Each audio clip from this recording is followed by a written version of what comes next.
What is up, everybody? It is Gamdato Gaming. I seem to have lost myself in the Great White North. I was riding alongside Nathan Drake.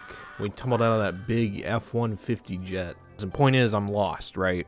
I'm lost, and it's cold because we're dealing with icebergs. This iceberg is under the lost media genre, and more specifically, we're going to be taking a look at lost video games. Basically, just takes a look at lost media that is no longer accessible, even through the vast, wide open internet. And in games cases, this usually means the original games are lost. There's no ROMs that are online. These are games that you cannot go and play because you just can't. We're going to be taking a look at the first 4 layers as usual, and this is going to be more of the, probably more of ones you've heard of before. I try to pinpoint a few that I found interesting. Layer 1. McDonald's DS Games. If you aren't familiar already, just by the name of this entry, this could kind of sound like a really sick-ass toy inclusion in a Happy Meal. But sadly, McDonald's never got that hip to it. They'll still throw in a little piece of plastic here and there, but it won't be a cartridge. These elusive McDonald's DS games this entry is talking about were low-print cartridges that contain training content for McDonald's employees, mainly in Japan. For a while, these so-called games were known, but not really available to anybody, even in the form of a downloadable ROM, because nobody had the physical thing to dump online. After getting some popularity online, the hunt was just bound to come up with something. And finally the day came where a passionate game archivist finally snagged a copy, and they were generous enough to share the contents of the game online. This development only happened in the past couple of years, so this one is still kind of fresh. If you want to see a mini doc type video on the game, you should check out Nick Robinson's video of it. You probably won't have to look too far because you've definitely seen this in your recommended. I don't know why YouTube loves this video, but hey, I love it too. It's a great video, so go watch it. Yeah, Beavis 1. I'm going to take you back to the 80s when gaming magazines were the only way to get disappointment about game announcements. Now all you have to do is look at an old white guy in front of a shitty green screen for that. Anyway, one of these magazines was known as Play It Again, which is also weirdly a local secondhand sports store near me, but anyway. And in one of these lists was a game known by the name of Yeah Beavis 1. A few months after, it would continue to appear in this section, but people started to notice that something was up. There was never any pictures of the game, no gameplay, or even a cover of the box itself. Just this one line of text, and that's it. After the last time this appeared in Play It Again magazine, it was never officially mentioned again. There are quite a few theories as to what this was. One of my favorite theories is the fact that this placeholder game kind of acted like a watermark of sorts for the list. This is supposed to act as a clue that other magazines that included the same list would show the fake game and be caught for copying the list word for word. There are other theories that this is a real game and it's actually lost to time. There's a theory on Reddit that explains the game is simply a family trainer game in Japan that released in 1989, which lines up with the original mention in the magazine. The name Yeah Beavis sounds like an EVP one of those fake ghost shows would catch. Yeah Beavis. Yeah Beavis. Whoa! Mean Girls DS. The Nintendo DS was cursed from the beginning with having shovelware on it, and it couldn't really even help it. It was due to its install base being so large and mainly kids. This meant that most movies and TV shows were trying to get their slice of that big old DS apple pie. And apparently it didn't even stop at kids because the film Mean Girls was planned to have a DS game released near the release of the film. However, when the film finally came out, there was no mention of a DS game by anybody. Fans, producers. It was soon revealed that the game was canceled last minute with no real explanation as to why. Many believe this was a fallout due to copyright issues, as the main actress, who was the face of the film, doesn't even appear on the box art of the game. Speculation was that it had something to do with money issues with the actress, but others say it was her public image during that time. It wasn't until people started reaching out to the original publisher, 505 Games, that a new hope would spawn for finding the game. By the way, there are records of at least one version of the game being sold online in the past, so people were pretty confident that the game existed, but it just wasn't officially released to the public. After a while of corresponding with publishers, a YouTuber known as Ray Mona would come into possession of a ROM of the game from the publisher themselves. It wouldn't be for some time until they released a full playthrough of the game due to things like intense debugging. However, as of today, there is a full playthrough of the game on Ray Mona's channel, and I recommend watching it if this story intrigued you. You know, catch yourself watching a Let's Play of Mean Girls on DS on a Tuesday at 2 p.m. Burger King CDI. It turns out McDonald's wasn't the first fast food chain to use video games to try and train their underpaid employees, but instead of being an actual game, just a shittier version of a training video. The Philips CDI is probably most well known for the Mario and Zelda games that appeared on the console, but those were also just hot dog shit. The CDI was kind of doomed from the start, as it was a video game console that was priced at $1,000. That's insane. Go fuck yourself. Now, for a well-known name, that's insane. Like, really imagine it. PS5 Extreme Pro Edition comes out, and it's $999.99. I mean, people would nuke Sony headquarters. They'd just go get all the nukes, gather them up, go put them outside, and then light a match. Anyway, as a last-ditch effort, the CDI was to be issued to businesses as a means to play training videos that were more interactive. If that's not the saddest fucking Elvis has left a building you've ever fucking seen, Jesus.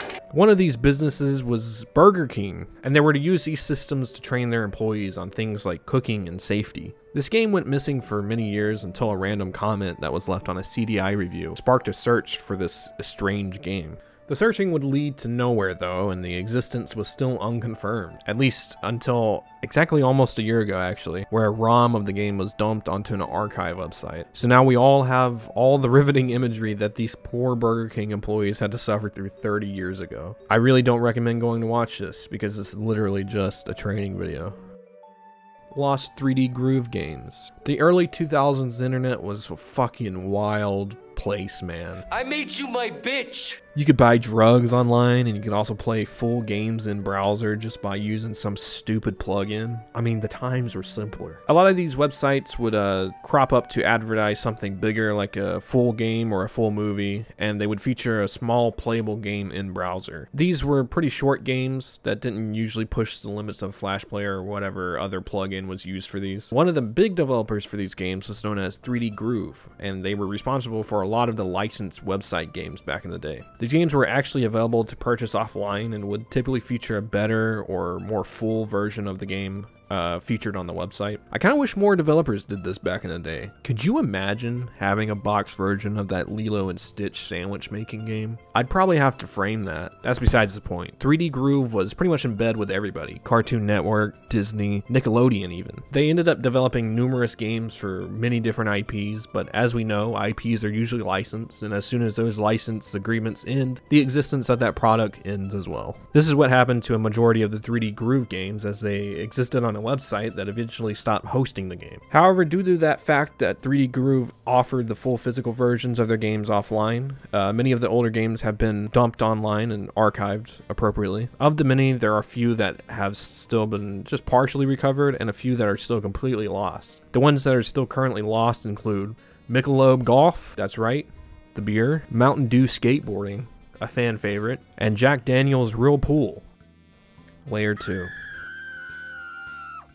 Family Guy online. Family Guy was by far my favorite adult cartoon I'd watch when I wasn't an adult. Trust me though, I know if I could go back in time, I probably would have, like, you know, made myself watch South Park. But I remember back then though, the crude animation style kind of freaked me out a little bit. For that reason alone, this entry is kind of right up my alley. And if I was aware of this game's existence back then, whoo, boy, I would have tore this game up. What I'm talking about, of course, is the online MMORPG for Family Guy that was active in 2010. This game tasks you with making your own Family Guy character and completing tasks for different residents of Quahog. Everything from leveling up to doing a fucking fetch quest for that stupid Joe Swanson.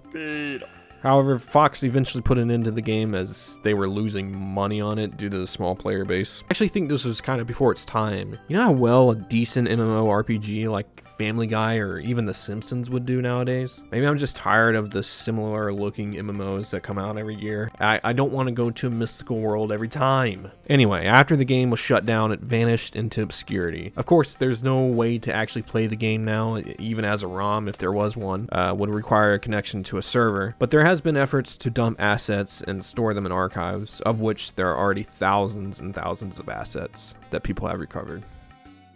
SpongeBob Town. Family Guy wasn't the only cartoon that wanted to hop onto the MMO market, as SpongeBob from Nickelodeon was gonna saddle on up and hit the fucking interwebs. The project was first announced in 2010 and it wouldn't get its first beta until 2 years later in October of 2012. They were on track to release the game at least in early 2013, if not later that year. However, after the beta ended, the game would never see another test or full launch, as it was canned shortly after. The majority of the screenshots and gameplay come from the first beta test that went live, and there are efforts to try and retrieve more assets from the game.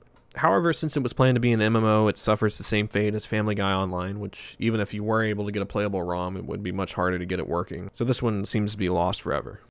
Minecraft Lost Versions. Minecraft is one of the most popular games still in today's day and age. I mean, this game won't die, and will likely stay popular for many more years. As the game grows older, it also evolves with every update. One of the biggest updates just hit Minecraft not too long ago that changes the game massively. The meta is completely different. There are some people who think the older version of Minecraft was better before it got kind of a little bit more complicated. A simpler version of the game, if you will, where there was definitely less to do. At this point, the game can be a little overwhelming in areas when it comes to like the redstone stuff and then the villager meta. But imagine a time before any of that, when your only goal was to survive a night any way you could.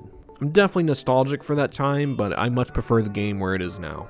Minecraft seems like it's been out for a lifetime now, but the game existed in abundance before the initial release of the game even happened. I remember hopping in before the official release back when I was in middle school, dude. That's forever ago, man. The version was very bare bones and missing a lot. There are efforts to recover these old versions, but due to things like limited releases of the versions when they came out, or releases that just won't open and just keep crashing for whatever reason, there are versions of this game that we will likely never see again. Take for example the release known as InDev 201000211. This version of the game introduced the day and night cycle, and it is currently lost to time. These builds have a better chance of being recovered than most of the games on this list, let's be honest. The game was very popular during its development, so there are chances at least someone has some of these older versions maybe stored on an old hard drive somewhere. Halo DS. Microsoft and Nintendo have been known to work together more nicely than the other big dog in the game. Big dog, Sony. What you got? What you got? What you got? God of War Ragnarok.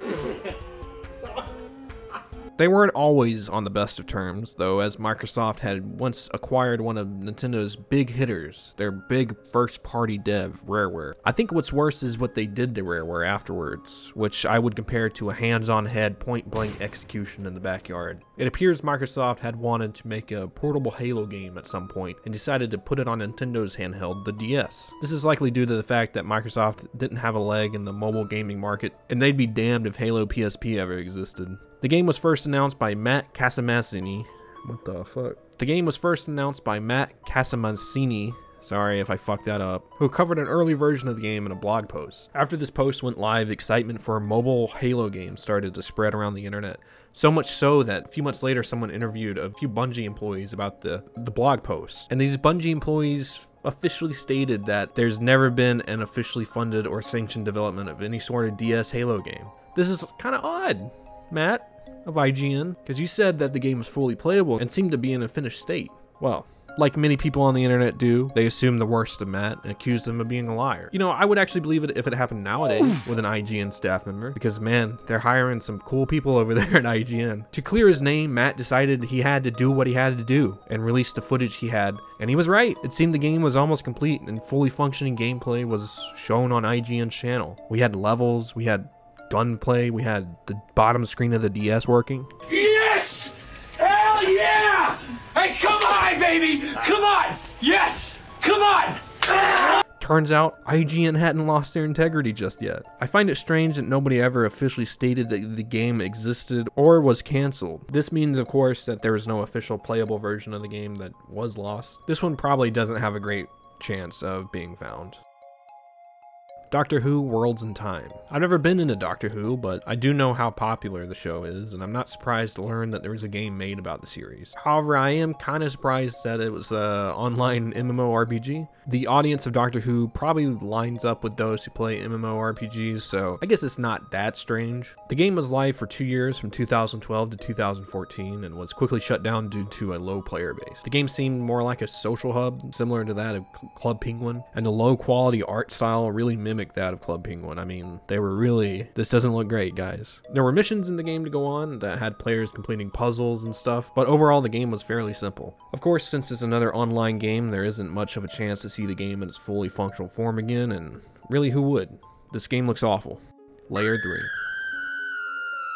Nectropolis. Nectropolis was another attempt for Nickelodeon to enter the online gaming market. You know, they've been so successful there before. This time they tried to create a socializing type game with kid-friendly filters to keep kids safe during gameplay. This seems like a very early, kid version of PlayStation Home, where kids could socialize with other kids from across the world. It was launched in 2007 and ran for a few years until it was converted into a game called The Club, because, you know, nothing screams kids game like The Club. The game was mainly a hub where you could talk to other custom players from around the world. You could also play games from many different Nick-themed attractions. Completing these games would grant you money that you could use to buy your character's clothes. Yeah, this was before anybody realized motherfuckers are stupid enough to spend real money on fake clothes. The game was officially shut down by Nickelodeon in 2016, but since then some assets have surfaced due to the contracts ending.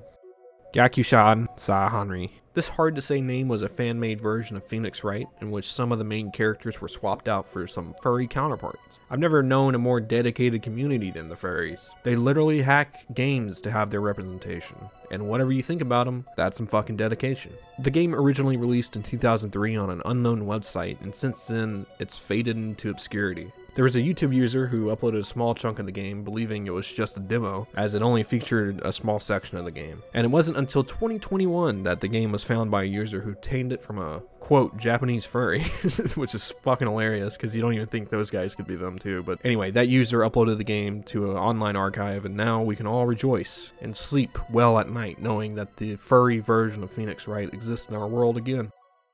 Nickelodeon Game Builder. Nickelodeon Game Builder was a flash game that allowed players to change things around different levels to customize their experience. It was supposed to release with different show genres, including SpongeBob, iCarly, and Avatar, but the version most people played was SpongeBob, and that is the majority of the footage that was archived and that I'll be using for this video. The game allowed players to change things like the background and theme, but it was very, very limited. I mean, you think Mario Maker's limited? Fuck you. The custom games still exist, but won't open on a website as it just returns an error. We likely won't ever see the remnants of this game appear again, but really, who the fuck would want to? This looks like one of those shitty mini clip games from back in the day. It just looks terrible. Avatar: Legends of the Arena. Listen, at this point, we all know Nickelodeon was no stranger to trying things that didn't work out and completely burying them, as was apparent by their attempt to launch this online Avatar: The Last Airbender fighter game. The game was a downloadable game where players could create their own character or play as one of the many cast members from the show. You would go up against 3 other players from around the world, and whoever is left wins. Until 2020, there was radio silence of the game still existing or being available, as the website to the download went offline. But there was hope because we all knew the game was still on some players' computers. While the online would probably never work again, the game was found by someone in 2020, and they were able to get the single-player training mode to work at least. And there is a conceded effort right now to get the online mode working again through private servers, but I'm a little unsure of the progress that it's made as of today. Hellraiser NES. This is kind of a crazy story, and it's a story behind the game that was almost the most ambitious NES game. And this, it just ends in well, nothing, really, as most of these games do. A game development company known as Color Dreams wanted to work on a game based on the horror film Hellraiser. Instead of getting approval from Nintendo, they just decided to try and develop the game on something known as a super cart, which is basically just a souped up version of a regular NES cart that allows the game to access more of the NES RAM. This obviously wasn't sanctioned by Nintendo, but that didn't matter because the company already licensed the Hellraiser IP to make the game, so development started. The game was supposed to be based on the movie where the player was stuck inside the villain's small box and had to make changes outside of the box to change the game inside of the box. It sounded very ambitious, and for an NES game, it was unlikely to ever actually come to fruition. After having some trouble emulating a light changing method, it would need to utilize another expansion for the NES itself. We're talking about hardware expansion at this point. That would mean not only would a player need to buy the game, which is already running on a custom, more expensive cart, but they'd also need an extra accessory, and man, that is just not happening for a single game. Quickly, the devs realized the game would cost more to produce than it's worth and canned the project overall. This wasn't before some advertisements were made about the game, and it was even revealed that they had planned to bring it to the Sega Genesis. Even if this game was finished, it wouldn't have sold well at all. This is just due to the fact it wasn't officially licensed by Nintendo, therefore a lot of game stores couldn't sell it. That and the added cost of all those stupid accessories and the more expensive cart, it just isn't worth it. The idea and ambition was there, but the execution just couldn't be done on that system and under those circumstances. This one remains lost and most likely just contains things like a title screen image and no gameplay, as the developer said that next to no programming was done on the game. Layer 4. Spore 2D. Spore was a game where players could use their creativity to the fullest to create weird creatures that could interact with the world and other creatures around them. Upon the release of the Wii game known as Spore Hero, the developers decided to create a free 2D Flash game that would promote the release of this game. This 2D Flash game allowed players to create limited small little creatures, and they can unlock more parts for the creatures as they progressed in the game. It was very limited though. I mean, this doesn't look fun. The game went offline in 2012, and since then the SWF files have been found, but due to a missing XML file that still hasn't been found, the game can't be launched. All we have left for now is gameplay videos and a few photos. This game looked like a banger. Banger alert. Banger alert. Lost Nintendo DS tech demos. Nintendo DS had a lot of different tech demos, but unfortunately most of them never saw the light of day and never got released as full games. The DS was new in terms of handhelds, with the focus being on the touchscreen, so these tech demos were pretty necessary for early presentations of the system. These tech demos featured some of Nintendo's main characters like Mario, Pikachu, and even Sonic made an appearance. The Mario tech demo wasn't anything special, and it was actually worked into Super Mario 64 DS. It featured Mario's face on the bottom screen where players can pull and manipulate Mario's face similar to that of the original Super Mario 64. The top screen featured a 2D plane of a Mario stage. God knows what's going on up there. Wario is also available to mess around with, but that's pretty much the extent of this demo. Since this was worked into Super Mario 64 DS, it's not surprising that this was never made into an actual game. I would be worried if Nintendo released a face-morphing Mario game. I think that would officially mark the day they ran out of ideas. The Pokemon tech demo was pretty similar to Mario, but a little bit more fleshed out. This demo was used to show the 3D capabilities and featured touchscreen controls where you could stretch Pikachu's face, trace images of Pikachu, and even play a few instruments with the stylus. The demo never resurfaced after E3 2004, and the ROM for the game is still missing. Lastly is the Sonic tech demo. It was developed by Sega, and many speculate that they were planning a full-on 3D Sonic portable DS game. The game would feature a unique gameplay element where players would control Sonic by drawing circles on the bottom screen, and depending how fast you did it, it would correspond with how fast Sonic would run. You could also make Sonic jump by touching the top of the touch screen. This just sounds awful. The demo was never made into anything substantial. I can see why. And the first Sonic appearance on the DS was actually a 2D platformer called Sonic Rush. Most tech demos are just that, demos. I don't really know why people expect more from these things. They aren't supposed to do anything more than just show off the system's hardware elements. But sometimes these projects do get people hyped for new games. A famous one was the GameCube tech demo showing off the amazing graphics for the new Legend of Zelda game, in which the same generation we got Wind Waker. I'm not saying Wind Waker is bad, it's one of my favorite Zelda games, but it definitely wasn't what gamers were expecting after seeing this. And that's why I think people give too much weight to these tech demos. I think it's more likely nowadays not to expect anything when we get tech demos, but back then, this was basically like announcing a new Zelda game. And man, those people were pissed, dude. When they didn't see fucking full 5'2" Link, you give me a 3'2" Link? Big Bible Town. Big Bible Town was an online MMO Bible-themed game that allowed players to connect with other players to teach them lessons of the Bible. I'm not shitting you, man. This was supposed to be a more religious and educational version of Club Penguin, and I'd say they succeeded. You would start by building your own small town with tokens you get from within the game, and developers planned to release the game on iOS actually, as this was happening at the height of mobile games. However, the game was never ported to iOS and soon went offline. The website went down one day without explanation, and the game has been unplayable since. But there is footage on the official Big Bible Town YouTube channel for your viewing pleasure. Watch that before you go to sleep and see what fucking dreams you have. Creep, The Last Tube. Creep was a 3D horror game that was made to promote the film by the same name. The game was hosted online for a couple years in the early 2000s, and it gained some popularity as it was covered in many online articles and blogs. However, after the hosting stopped for the game, it went radio silent, at least until 2019 when interest resurfaced after realizing the game had been lost to time. After discovering who worked on the game, they were contacted, and after one dev failed to release the files, another one was able to find all the old files for the game in a folder somewhere, and they ended up providing them to a group that then archived them and released them online. The game seems to be kind of unintentionally creepy, as it was working within the limitations of being a browser game. Like, this worked to the game's advantage for sure. Things like a low view distance makes the game so much more eerie, because you can't even see what's right in front of you. That'll wrap up today's video. Thanks for watching. That was the first 4 layers of this iceberg. If you want to see more, make sure you subscribe. I will have part 2 coming up real soon. We'll cover the rest of this iceberg. As always, if you want me to cover a specific iceberg, let me know in the comments down below. Or if you have something more to add to some of the entries I did here, please provide some information. I usually pin the top comment with the most relevant information just to add to the conversation. I will see you guys next time.